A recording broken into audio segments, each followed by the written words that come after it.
I was recently playing Halo 3, and at the very end of the game, I wondered to myself, immediately following Chief and the Arbiter's departure from the Ark aboard the Forward Unto Dawn, the replacement Halo ignites and, in Cortana's words, does a number on the Ark. Yet we know from the events of Halo Wars 2 that the Ark is majoritively fully recovered from that particular incident, and the Flood still exists deep within the bowels of High Charity. So I went looking for this unknown amount of time that elapsed between the end of Halo 3 and the events of Halo Wars 2, and although it's rarely spoken about, there is information to be divulged, and quite a lot of it, so this is probably the first in many videos to come where we look at these dark days on the Ark.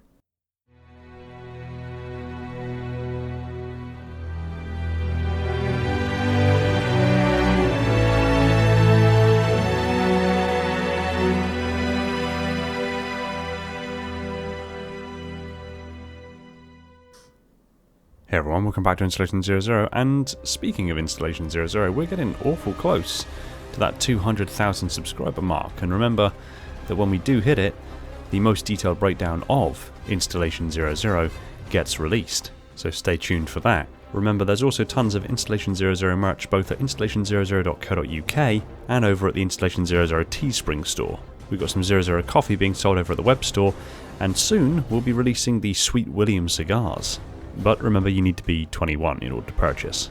This is a very Installation 00 themed video so far, but let's get to the actual subject of this video. During my recent musings of the deep lore of the Halo universe, I rediscovered a few entries of the Phoenix logs from Halo Wars 2, and 4 of them in particular stood out to me dramatically. That of the logs Idle Hands 1 and 2, and An Uncomfortable Truth 1 and 2.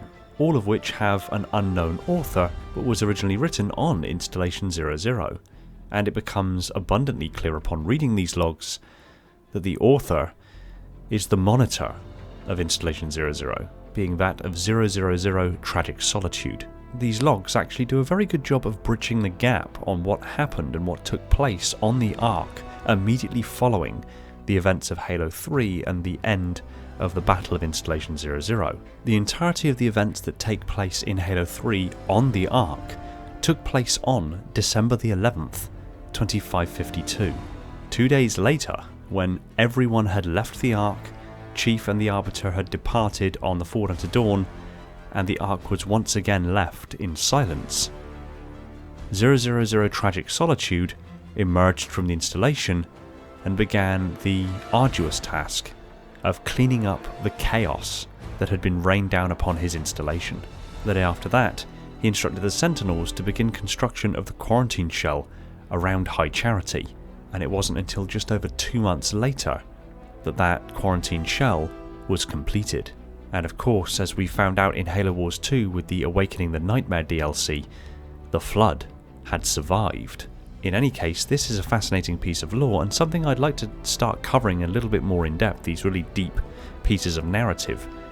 But I wanted to do it in an interesting way. So, these logs have been voice acted by myself, finally giving voice to Tragic Solitude.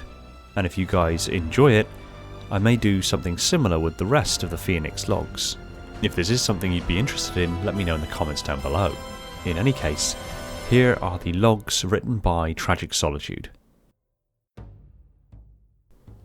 Recently I have had troubling thoughts. I am the caretaker of this installation, and it is my duty to maintain the natural balance of things, and I have performed my task admirably. But what I have learned from this experience, this war, is the terrible cost of peace. For millennia all was quiet and still, and the wonderful designs of this installation meant I had relatively little to do, except making improvements and the occasional minor system repairs. The paradox is that the better I perform my job, the less I have to do. As a result, I am conflicted by the recent events on this installation. The damage caused by the invaders and their war horrifies me, but it has given me purpose once again. The one constant is that this installation is the most important thing in the galaxy, and I must protect it at all costs. The destruction that scars this place I am duty-bound to protect has focused my thoughts for the first time in centuries. And so it is once again through conflict that I have found a renewed sense of purpose.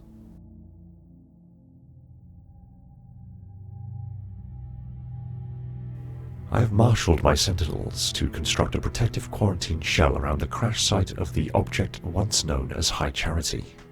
If the Flood were to escape and infect this installation, then everything we fought so hard for so long ago would be jeopardized.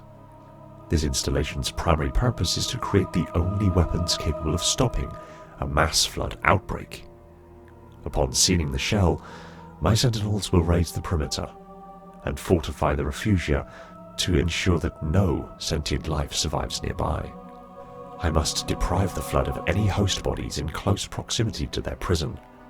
When all this is done, I will keep a battalion of sentinels on patrol in the vicinity, not only to guard against the Flood, but to guard against future invaders, bent on self-destruction.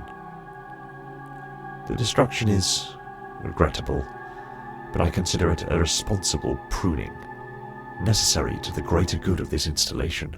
I only wish I had the resources to repair the rest of the damage wrought by the war. The moon at the center of the foundry has been largely depleted, and without necessary support structures in place, there is no way for us to find fresh sources for raw materials. More frequently, the same thought occurs to me. This installation's purpose is to safeguard the galaxy, and therefore must be preserved against all threats. But the inhabitants of the galaxy themselves have proven themselves time and time again to be the biggest threat to this installation. Their self-destructive actions apparently impossible to curb.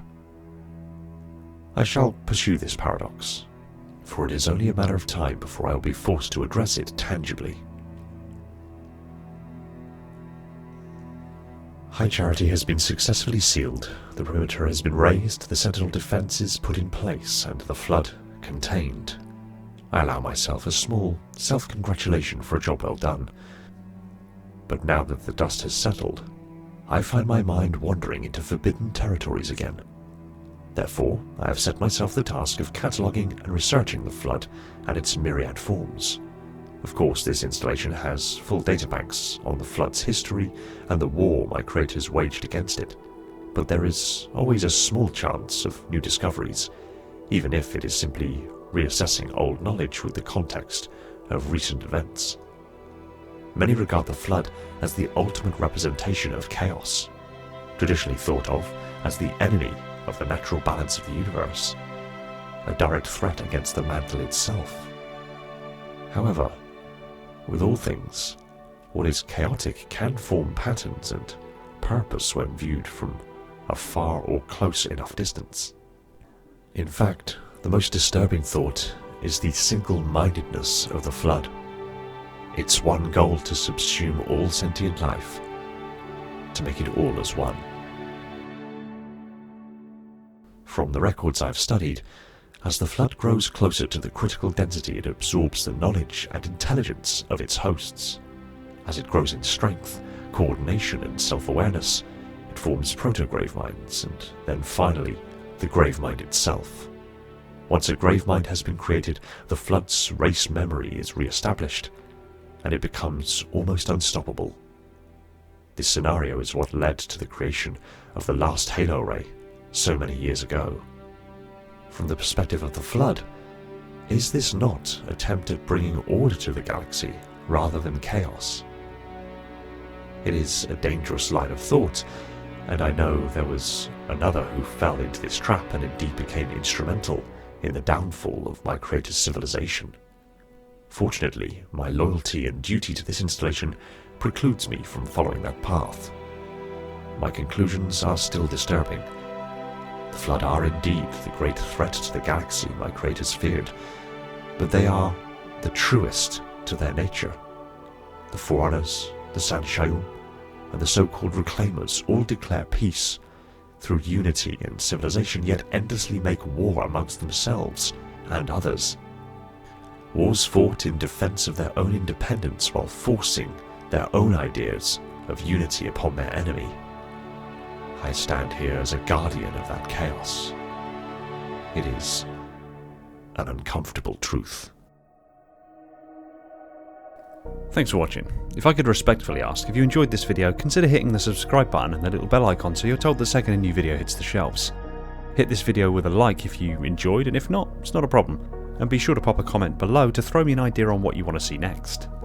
Massive thanks to my awesome patrons, Spartan10148, the Metarch of my facility, Falcon, Prophet, Leon, Sylphia, Mikhail and Irrefutable, the monitors of the array, Darian, Flaming Halo, Cameron, Spartan0137, the Cave Potato, Andrew, Shia, Dakota and Ghost, my diligent sub-monitors, my fleet of Strato Sentinels, and my loyal enforcers, and all other patrons who have supported the channel and helped keep the domain operational. Huge props and recognition to Todd Morrison, Spartan137, Wesley Stuckey and Jacob Kemp for jumping on as Tier 0 Transcendent YouTube members. You guys are epic. Shout out to John for reasons. And if you want to help support the channel and score yourself tons of perks and merch, head over to Patreon or consider becoming a YouTube member. Links, as ever, are in the description. Much love. Take it easy everyone, and find peace in the domain.